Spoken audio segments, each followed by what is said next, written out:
so exciting. This is our first Wisdom, so Yep. we'll welcome everybody back. We're all fresh. We've had a break over. Where did you go to? I went to Wanaka, but it was different because, of course, I had a big loss at the end of the year, which was huge, for me, and nearly, not long before Christmas, losing my beautiful mum. So that took its toll. So I'm my theme this year, Cam, as I move into this year is recover. Recover, and there's a lot of compassion in there. So that's kind of how I'm going. But I've come into this year grateful and gracious. Yeah. Gracious, do you like that? Yeah. No, I feel really good. I think that I've had a great break. I went to Bali and I did a fitness retreat over there for just over a week, and it was wonderful. For those of the people my age. How fit do you have to be to go to a fitness retreat? Pretty fit. I lost a bit of weight when I was there and got fit. So there was that guy that used to be in all the movies that was at the retreat with me, Steven Seagal. So he's 72 now. 72 now. When I was growing up. He's a big guy, eh? Big guy, yeah, 72, but big guy. Kept to himself, but he was there, so it was good. And then I took the kids to the Gold Coast for a week, and they did some shopping, so it was really good.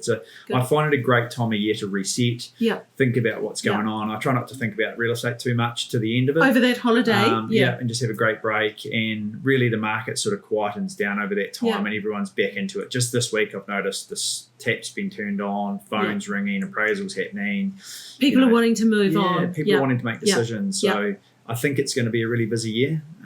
We've talked about it before. I think there's going to be more listings, more choice, more stock. I mean, we're already seeing that, aren't we? Yeah. We're seeing, again, that disproportionate sales board. I mean, you always get that in January, lower numbers because everyone's late coming back. So they're second or third week of January, having had great breaks. But we've had people listing like Billy O. Yeah. Because everybody wants to get on. There's certainly a different feel out there than last year. Like last year, I think people were getting to this point and they were pretty tense about interest rates because there was talk of interest rates going up to 9% or 10%, whatever. So they were very nervous last year. This year, that fear's gone. Yeah.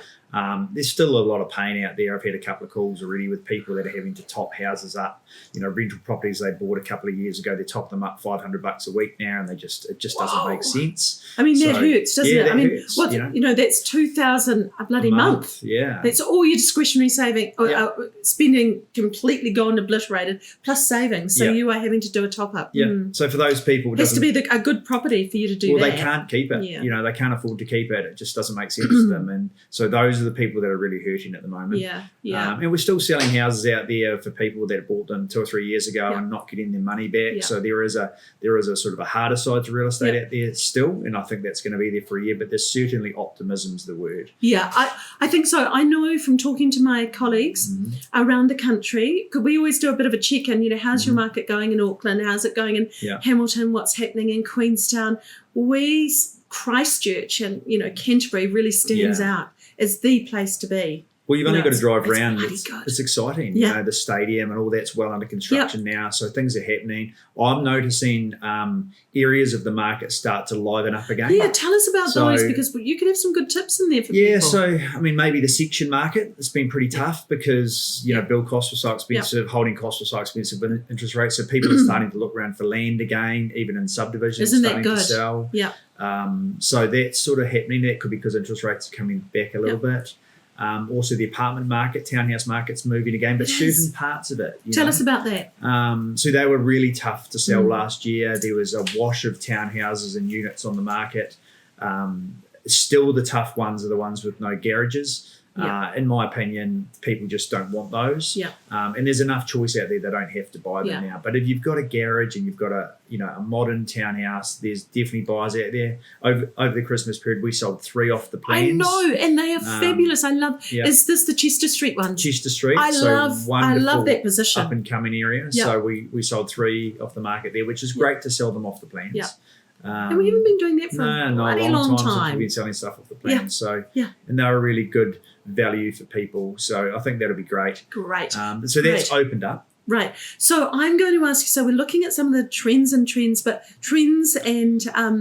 things that are happening. But I want to just go back a little. When you come into a new year, what do you do personally? Like obviously you've looked at your fitness, so we know that you health and well-being is so critical to who you are and how you can perform at such an incredible level. But tell us about kind of how you personally move into each year, and then professionally what you do, because this very morning you and I are doing a reset with your whole team here, which is great. I think the break over the Christmas period gives you a chance to reassess everything and actually to see how you feel.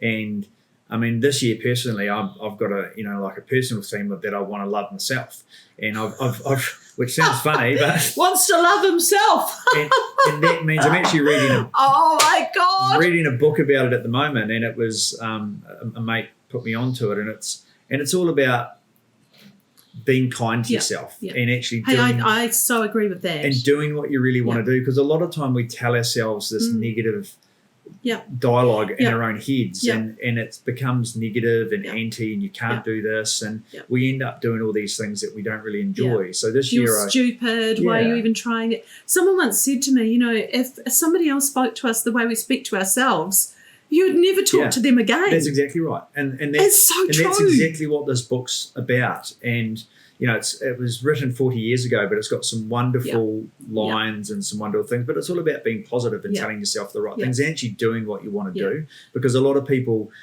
they spend the whole year doing what they don't really want to do and what other people think they should be doing, and they miss out on it. And in our industry, that is so important, to be kind to yourself, because there's a lot of knocks, there's a lot of rejection, and there's a lot of bloody hard work, so...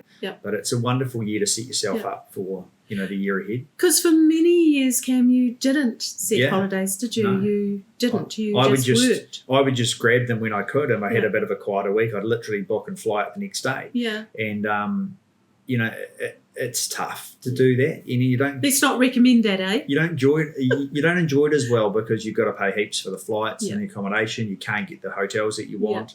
And there's no reason why I couldn't have booked them earlier, but I had a tendency. I was almost fearful of, losing the work or, not going away. So I left it all to the last minute. And then it's me that actually sacrifices the holiday that I wanted to have, because I can't really enjoy the holiday that I really wanted to have. And you'd work through it. Yes.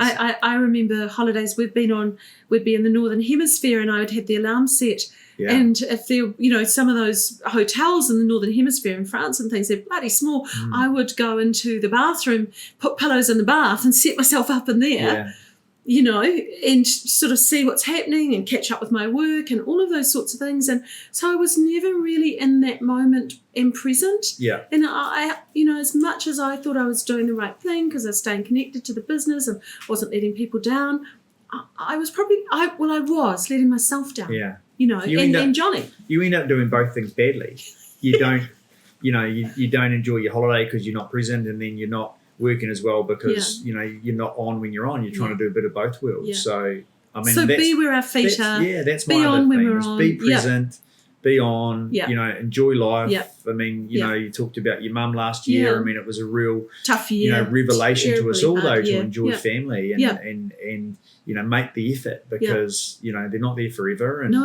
And you don't get a second chance. And my biggest regrets in life is actually probably not spending time with my kids and my family. And you never get that back, as much as you can try to change it. And you see it later on, don't you? You think, you come in with those.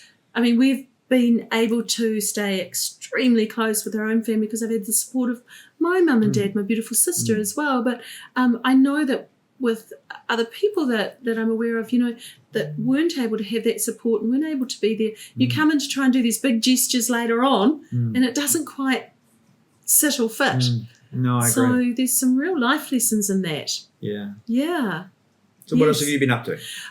Well, I've been planning a great deal. So I don't let go over Christmas. In fact, I probably get worse. So I get obsessive. I have all my notes and all my books and all my things, but I am a lot calmer about things. I've got a big focus on my father, but in between, I'm really enjoying working because we've got incredible people. We've got beautiful Janelle, who has joined us at the end of last year, certainly enjoying that collaboration and that energy. And so very focused on our business, but also on life as well. Trying to take a Friday off a month or a couple of Fridays off a month. I was reminded by our beautiful partner Chris that I had to do it. He said, when are when are you finishing on Friday? I said, 4 o'clock. He said, I thought you said you'd take it off. So I've got to keep reminding myself about that too. So I'm looking for a really good year, a calm year. I won't say the word balance, because I think balance is a bloody tough concept. I never quite get it, but a calm, kind year.